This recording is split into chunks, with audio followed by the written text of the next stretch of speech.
9वीं कक्षा के हिंदी के विद्यार्थियों का मेरे YouTube चैनल ABJ हिंदी शिक्षण में हार्दिक स्वागत।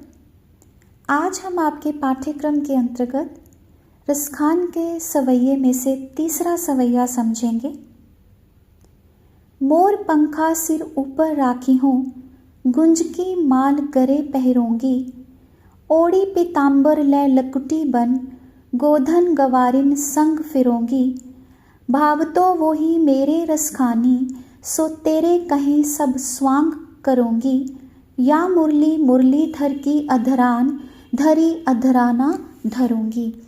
आइए सबसे पहले इसके कठिन शब्दों के अर्थों को जानते हैं।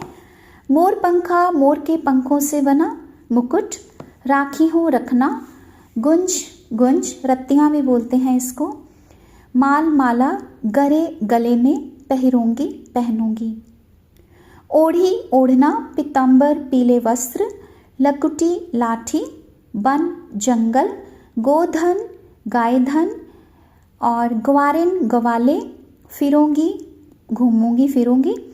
भाव तो अच्छा लगना, रस खानी रस की खान कृष्ण, स्वांग नकल होता है, मुरलीधर कृष्ण के लिए ही आया है, अधरान अधरा धरी अधरा, अधरा और अधरान दोनों का अर्थ होंठ होता है और धरूंगी का अर्थ होता है धारण करना। हम पढ़ चुके, हम सभी जानते हैं कि श्री कृष्ण और गोपियों का बहुत अधिक प्रेम था। इस सवैये में एक गोपी दूसरी गोपी के कहने पर श्री कृष्ण का पूरा संवाद रचने के लिए तैयार हो जाती है। एक गोपी अपनी सखी से कहती है कि तुम कृष्ण की तरह ही मुझे बनकर दिखाओ, तो वो कहती है हाँ मैं बनती हूँ। वो कहती है गोपी, मोर पंखा सिर ऊपर राखी हूँ, मैं मोर के पंखों से बना मुकुट भी अपने सिर पर रख लूँगी, जैसे श्री कृष्ण रखते हैं। गुंज की माल गरे पहरूंगी, मैं गुंजों की माला भी अपने गले में पहन लूँगी। ओढ़ पीताम्बर, कृष्ण की तरह ही मैं पीले वस्त्रों को भी ओढ़ लूँगी, धारण कर लूँगी या पहन लूँगी। लै लकुटी, लाठी लेकर जंगल में गवालों के साथ गायों को चराने के लिए भी चली जाऊंगी, जैसे श्री कृष्ण अपने सखा ग्वालों के साथ गायों को चराने के लिए ले जाते थे ना, तो वो कहती मैं भी ऐसा ही कर लूँगी। भाव तो वो ही मेरे रसखानी, मेरे रसखानी, रस की खान कृष्ण के लिए आया है। तो कहती जो कुछ मेरे श्री कृष्ण को अच्छा लगता है, सो तेरे कहे सब स्वांग करूँगी, मैं तेरे कहे अनुसार सब कुछ वैसा ही करूँगी। तेरे कहने से मैं वैसा ही संवांग, वैसी ही नकल, वैसी ही वेशभूषा धारण करने के लिए तैयार हूँ।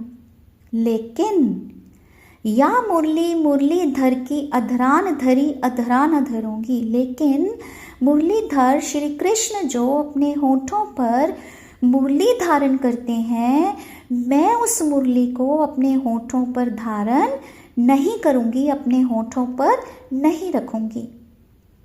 वो कहती मैं सब कुछ करूंगी, मैं ये नहीं करूंगी। ऐसा उसने क्यों कहा? ऐसा उसने इसलिए कहा कि जब श्री कृष्ण मुरली बजाते थे, होठों पर मुरली धारण करते थे, उसको बजाने में इतने लीन हो जाते थे, मग्न हो जाते थे, मस्त हो जाते थे कि गोपियों को लगता था श्री कृष्ण उनकी तरफ ध्यान ही नहीं देते हैं, उनकी तरफ देखते ही नहीं हैं। उनको लगता था श्री कृष्ण को उनसे ज़्यादा मुरली प्यारी है। तो गोपियाँ मुरली को अपनी सौतन समझती थी, मुरली से ईर्ष्या करती थी। इसलिए गोपी ने अपनी सखी से कहा कि तुम्हारे कहने पर मैं सब कुछ वैसा ही कर लूँगी जैसा श्री कृष्ण की वेशभूषा है, जो श्री कृष्ण करते हैं, लेकिन मैं मुरली धारण नहीं करूँगी।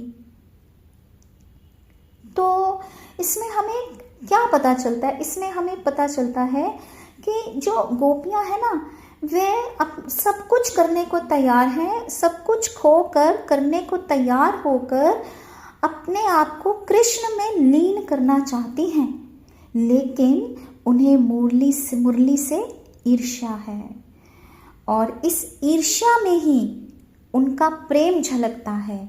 कृष्ण के प्रति, वो कृष्ण से बहुत प्रेम करती हैं, तो मुरली से ईर्ष्या है, तो इस ईर्ष्या में ही उनका कृष्ण के प्रति जो है प्रेम झलकता है। एक तरह से वो चाहती हैं कि कृष्ण की